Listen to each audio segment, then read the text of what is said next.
Nerve supply of the large intestine.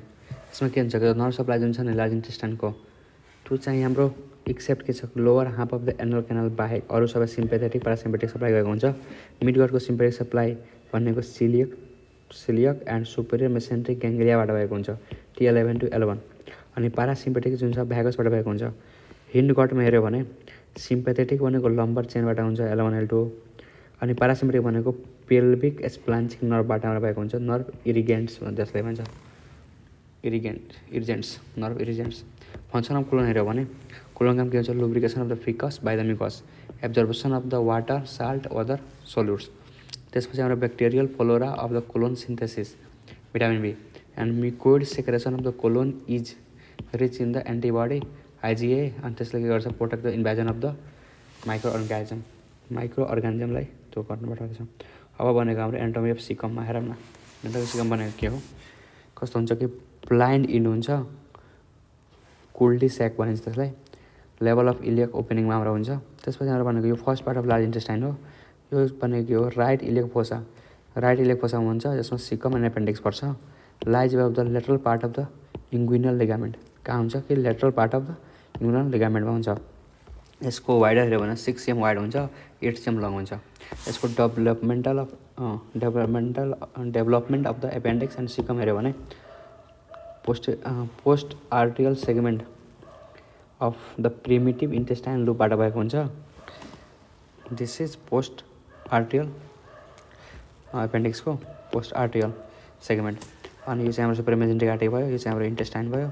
This is the pre आर्टियल this portion pre आर्टियल this part is post आर्टियल। अनि यसमा हेऱ्यो भने at the बटमा के हुन्छ कि conical shape of the caecum हुन्छ अनि vermiform appendix attach to it conical सेपमा कस्तो हुन्छ सिकम हुन्छ अनि त्यससँग हाम्रो भर्मिफर्म एपेन्डिक्स एट्याच भएको हुन्छ। अब टाइप अफ सिकम हेऱ्यो भने सिकमको टाइप के हुन्छ त conical type or fetal type 2% हुन्छ एपेन्डिक्स दिस इज। त्यसपछि हाम्रो इन्फन्टाइल टाइप 3%मा हुन्छ जसमा हाम्रो के हुन्छ कि टेनियाई हुन्छ यो। त्यसपछि नर्मल टाइपमा 80 to 90% यो एपेन्डिक्स भयो। त्यसपछि हाम्रो भन्छ एक्जारबेटेड टाइपमा हाम्रो 4 to 5% हुन्छ। अब यसको रिलेसन हेऱ्यो भने रिलेसनमा के छ कि 19% complete surrounding wide retrocaecal recess हुन्छ। बेसरल रिलेसनमा हेऱ्यो भने एन्टेरियरमा कोइल अफ द इन्टेस्टाइन हुन्छ एन्टेरियर एब्डोमिनल वाल हुन्छ। अरू रिलेसन हेऱ्यो भने anterior coil of intestine anterior abdominal wall हुन्छ। Posterior muscle of the right psoas iliacus हुन्छ राइट स्वेस मसल अनि इलियकस मसल हुन्छ। त्यसपछि हेऱ्यो भने जेनाइटो फिमोरल नर्भ हुन्छ lateral cutaneous nerve of the thigh हुन्छ पोस्टेरियरमा। त्यसपछि भेसल हेऱ्यो भने भेसल हाम्रो के हुन्छ कि टेस्टिकुलर ओभेरियन भेसल हुन्छ अनि एपेन्डिक्स इन द रेट्रोसिकल रेसेसमा हुन्छ यसको। अब हाम्रो पोस्टेरियर रिलेसन यसको हेऱ्यो भने this is our anterior relation र पोस्टेरियर रिलेसनमा हाम्रो के हो राइट गोनाडल भेसल हुन्छ। त्यसपछि लेटरल कुटेनस नर्भ थाई हुन्छ जेनाइटो फिमोरल नर्भ हुन्छ स्वास मेजर हुन्छ इलियकस हुन्छ अनि एक्सटर्नल इलियक आर्टरी हुन्छ फिमोरल नर्भ हुन्छ। This is our posterior relation. अब posterior relation nerve medial to the लेटरलमा हेऱ्यो भने genitofemoral nerve and lateral cutaneous nerve of thigh हुन्छ त्यो भइसक्यो।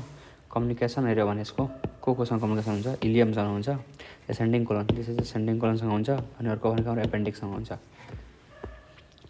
इन्फेरियर अफ द सिकममा के हुन्छ कि इलियोसिकल ओरिफिस हुन्छ this is ileocecal orifice and appendicular orifice मतलब यो हाम्रो सिकम भयो भने यहाँ भनेको हाम्रो इलियोसिकल ओरिफिस यहाँ भयो यहाँ हाम्रो एपेन्डिक्स छ भने यहाँ एपेन्डिक्सको पनि हाम्रो ओरिफिस हुन्छ। ब्लड सप्लाई हेऱ्यो भने इलियोकोलिक आर्टरीबाट भएको हुन्छ सुपेरियर मेजेन्ट्रिक आर्टरी जसले भन्छ एन्टेरियर सिकल आर्टरी र पोस्टेरियर सिकल आर्टरी उसले ब्रान्च दिएको हुन्छ anterior caecal artery posterior caecal artery superior mesenteric आर्टरीको ब्रान्च हो। अब यसमा हेऱ्यो भने दिस सुपेरियर फ्ल्याप्स हुन्छ यसमा। त्यसपछि यो हाम्रो ओरिफिस भयो त्यसमा हाम्रो के हुन्छ सुपेरियर फ्ल्याप्स इन्फेरियर फ्ल्याप्स हुन्छ फेर्नुला अफ द भल्भलाई भन्छ र के भन्छ फेर्नुला अफ द भल्भ कहाँ हुन्छ यो इलियोसिकल जङ्सनमा हुन्छ। यो हाम्रो इलियोसिकल जङ्सन भयो भने सुपेरियर फ्ल्याप भयो यस माथिको अनि तर इन्फेरियर फ्ल्याप भयो जसले फेर्नुला अफ द भल्भ पनि भनिन्छ।